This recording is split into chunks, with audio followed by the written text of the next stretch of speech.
Everyone, welcome back to my channel A to Z IAS। I am doctor Ridhi और आज मैं आप लोगों के लिए चैप्टर 9th लेके आई हूँ क्लास 6th हिस्ट्री एनसीईआरटी का, जिसका नाम है वाइटल विलेजेस थ्राइविंग टाउन्स। तो वाइटल जो वर्ड है उसका मतलब होता है इम्पोर्टेंट और थ्राइविंग का मतलब होता है जिनमें डेवलपमेंट बहुत तेजी से हो रहा हो, बहुत ज़्यादा फ्लरिश कर रहे हो वो चीज़। सो बिना देरी के स्टार्ट करते हैं हमारे लेक्चर से। तो पहला पार्ट जो है आज के लेक्चर का, उसमें हम आयरन टूल्स और एग्रीकल्चर के बारे में बात करेंगे। तो जो आयरन का यूज है वो आज से लगभग 3000 साल पहले चालू हुआ था इंडिया में। कुछ बड़े बड़े कलेक्शंस जो है आयरन टूल्स के और वेपन्स के वो हमें मेगालिथिक ब्यूरियल्स में मिले हैं। मेगालिथिक ब्यूरियल्स के बारे में हमने चैप्टर 5th में पढ़ा था, तो वहीं पे हमें इस तरह के टूल्स और वेपन्स जो है वो देखने को मिले। अब आज से लगभग 2500 साल पहले हमें एक एविडेंस मिला कि आयरन टूल्स जो हैं उनका यूज बढ़ रहा है। मतलब कि 2500 साल पहले जो आयरन टूल्स का यूज है वो बढ़ गया था, क्योंकि हमें ज्यादा नंबर में आयरन टूल्स मिले हैं उस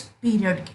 अब कौन कौन से आयरन टूल्स यूज होते थे, जैसे एक्स यानी कि जो आरी होती है वो फॉरेस्ट क्लियर करने के लिए काम में लेते थे हम। ऐसे ही आयरन प्लोशेयर, जिसके बारे में हमने चैप्टर 6 में पढ़ा था कि वुडन प्लोशेयर की बजाय आयरन प्लोशेयर लोग ज्यादा यूज करने लगे थे।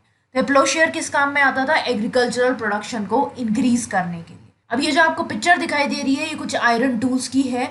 यहाँ पे जो ये है हमारा, ये आपको पता ही है, जिसको हम हिंदी में चिमटा बोलते हैं, इंग्लिश में इसको टोंग्स बोला जाता है। तो ये टोंग्स है, एक सिकिल है और एक हमारी एक्स है। मतलब कि एक हसिया है हमारा, ये वाला जो है ये हसिया है, जिस जो ऐसे आपने देखा होगा कई बार इस शेप का होता है आजकल ये, और यहाँ पे इसके डंडा लगा हुआ रहता है, तो ये पकड़ के और फसलें काटी जाती हैं। और ये एक्स है जिससे हमारे पेड़ जो है वो काटे जाते हैं, जो आरी होती है वो। अब कुछ और स्टेप्स भी हमने यूज किए प्रोडक्शन को इंक्रीज करने के लिए, जैसे कि इरिगेशन। सो जो उस समय के राजा थे और उस समय के जो राज्य थे इनके बारे में हम पढ़ते आ रहे हैं, अगर फ्लरिशिंग विलेजेस नहीं होते, उनका सपोर्ट नहीं मिलता, तो वो लोग भी एग्जिस्ट नहीं कर पाते। अब कुछ नए टूल्स जो हैं और जो सिस्टम है ट्रांसप्लांटेशन का, उसने प्रोडक्शन इंक्रीज किया, लेकिन इसके साथ साथ ही हमने इरिगेशन को भी यूज किया प्रोडक्शन को बढ़ाने के लिए। उस टाइम पे जो इरिगेशन वर्क्स बिल्ड किए गए थे वो कौन कौन से थे, मतलब इरिगेशन के लिए जो स्ट्रक्चर्स बिल्ड किए गए थे वो थे कैनाल्स, हमारे वेल्स यानी कि कुएं, टैंक्स, आर्टिफिशियल लेक्स, ये सब बनाई गई। क्लियर है। अब विलेजेस में रहता कौन था, विलेजेस में लगभग 3 तरह के लोग तो रहते ही रहते थे। At least 3 kinds of people living in most villages in the southern and northern parts of the subcontinent. So Tamil region में अगर हम देखें, यानी कि साउथ के रीजन में अगर हम देखें, तो बड़े बड़े जो लैंड ओनर्स होते थे उनको वेलालार बोला जाता था। तो ये टर्म इंपॉर्टेंट है, ध्यान रखने वाली।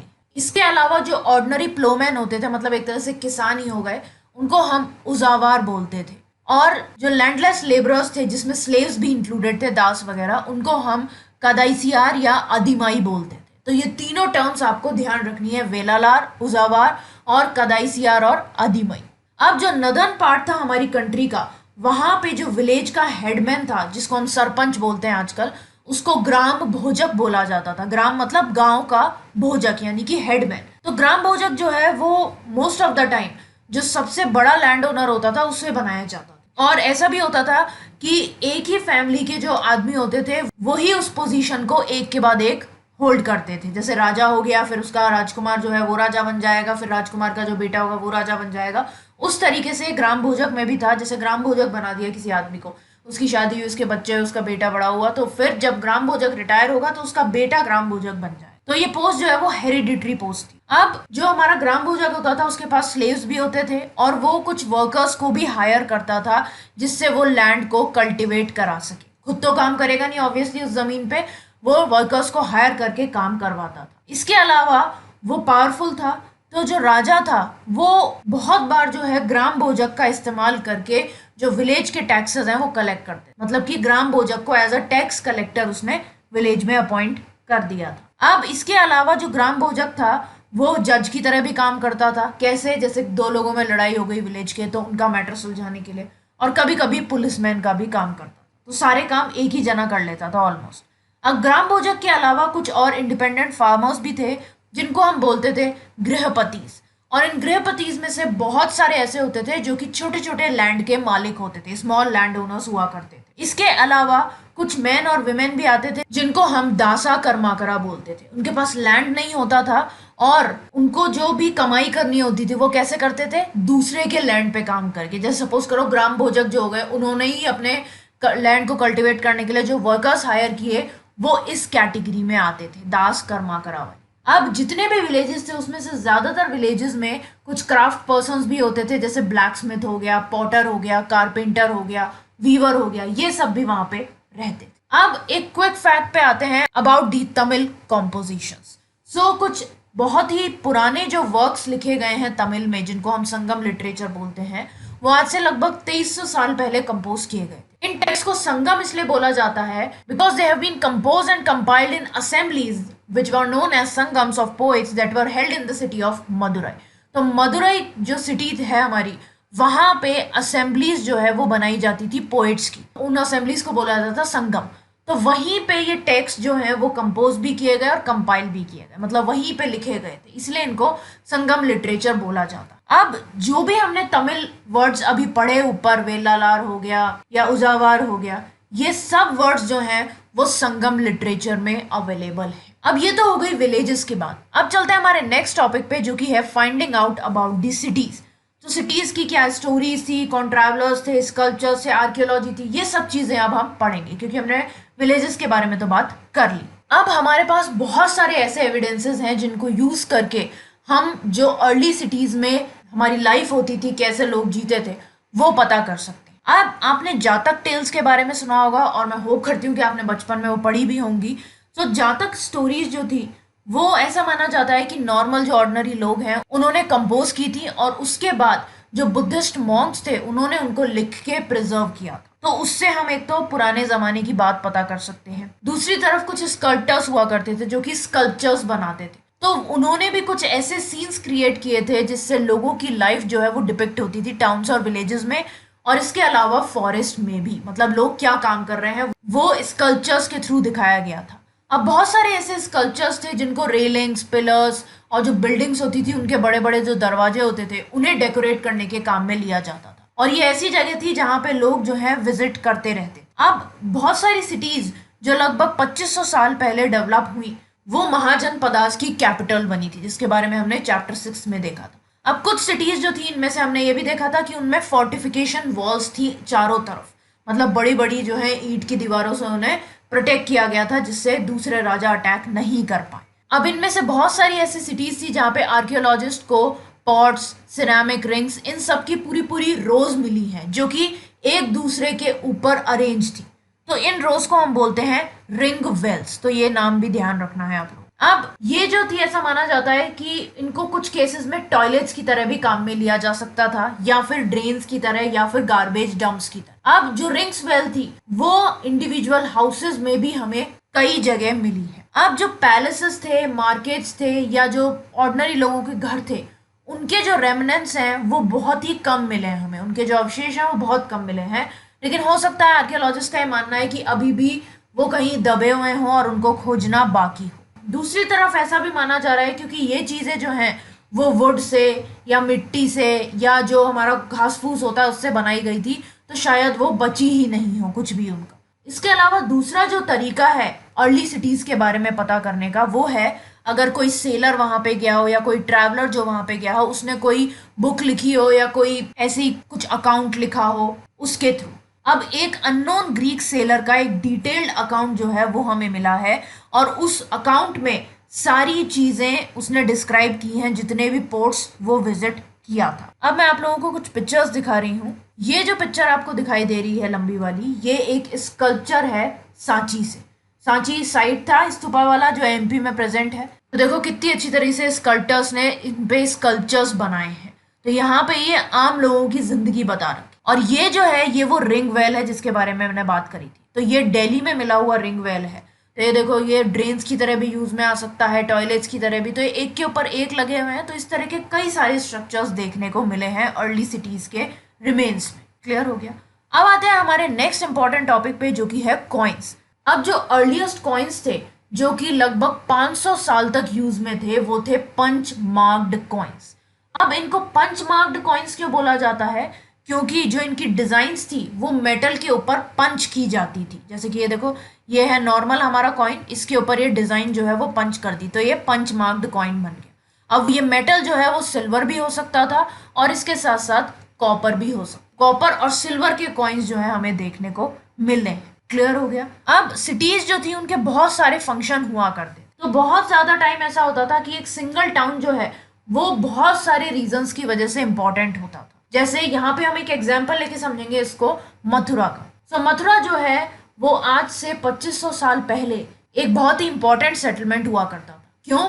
क्योंकि जो दो मेजर रूट्स थे हमारे ट्रैवल के और ट्रेड के, यानी कि नॉर्थ वेस्ट से लेके ईस्ट तक और नॉर्थ से लेके साउथ तक, इन दोनों के क्रॉस रोड पे ये लोकेटेड था। मतलब कि अगर हम नॉर्थ वेस्ट से ईस्ट पे जा रहे हैं और नॉर्थ से साउथ पे जा रहे हैं तो मथुरा हमारा लगभग यहाँ पे आता था। सो बहुत सारे फोर्टिफिकेशंस थे सिटी के आसपास और कुछ श्राइन्स भी थी। अब जो फार्मर्स और हर्डर्स थे आसपास के एरियाज में, वो जो सिटी में लोग रहते थे उनको फूड प्रोवाइड करते थे। अब मथुरा जो है वो एक ऐसा सेंटर भी था जहाँ पे हमें बहुत ही फाइन स्कल्पचर्स मिले हैं। लगभग 2000 साल पहले आज से मथुरा जो है वो कुशानास की सेकंड कैपिटल बना था। तो ये इंपॉर्टेंट है। तो आप लोगों को मुझे कमेंट सेक्शन में बताना है अगर आप लोगों को आइडिया है तो, कि कुशानास की फर्स्ट कैपिटल कौन सी थी। हालांकि अपने अभी इस बारे में बात नहीं करी है, जो नेक्स्ट चैप्टर रहेगा हमारा चैप्टर 10 उसमें हम देखेंगे कि कुशानास की कैपिटल क्या थी। लेकिन फिर भी अगर आप लोगों में से किसी को पता है तो जरूर मुझे कमेंट सेक्शन में कमेंट करके बताना। इसके अलावा मथुरा जो है वो एक रिलीजियस सेंटर भी बना, क्योंकि यहाँ पे बुद्धिस्ट मोनेस्ट्रीज भी हैं, जैन के श्राइन्स भी हैं और जो कृष्णा है, हमारे कृष्ण भगवान है, उनकी वर्शिप का भी एक इम्पॉर्टेंट सेंटर है। इसके अलावा कुछ इंस्क्रिप्शंस भी हमें मिले हैं, कैसी सरफेस पे, जैसे स्टोन की स्लैब्स पे, स्टैचूज पे। अब इनमें से बहुत सारे जो इंस्क्रिप्शंस हैं वो छोटे छोटे इंस्क्रिप्शंस हैं और इन इंस्क्रिप्शंस में क्या चीज बताई गई है कि जो भी गिफ्ट्स मैन या वुमेन ने मोनेस्ट्रीज और श्राइन्स को दिए हैं उनके बारे में बताया गया है। इसके अलावा ये गिफ्ट जो है वो kings, queens, officers, merchants, craft person जो भी सिटी में रहते थे वो भी देते थे। जैसे कि मथुरा में जो इंस्क्रिप्शन मिला है हमें, उसमें goldsmith, blacksmith, weavers, basket makers, garland makers, perfumers, इन सब का मेंशन है। मतलब कि ये सब तरह की ऑक्यूपेशंस उस समय थी। क्लियर है। अब चलते हैं नेक्स्ट टॉपिक पे, जो कि क्राफ्ट्स और क्राफ्ट्स पर्संस के बारे में। अब हमें क्राफ्ट्स के भी आर्कियोलॉजिकल एविडेंस मिले हैं, जिसमें सबसे ज्यादा फाइन पॉटरी जो है वो हमें देखने को मिली है, जिसका नाम दिया गया नदर्न ब्लैक पॉलिश्ड वेयर। अब इसका नाम कहाँ से पड़ा कि ये जनरली हमें सब कॉन्टिनेंट के नदर्न पार्ट से मिली है, मतलब इंडिया के नॉर्थ वाले हिस्से से मिली। अब ये जो नदर्न ब्लैक पॉलिश्ड वेयर थी, ये ब्लैक कलर की होती थी और इसमें बहुत ही अच्छी शाइन होती थी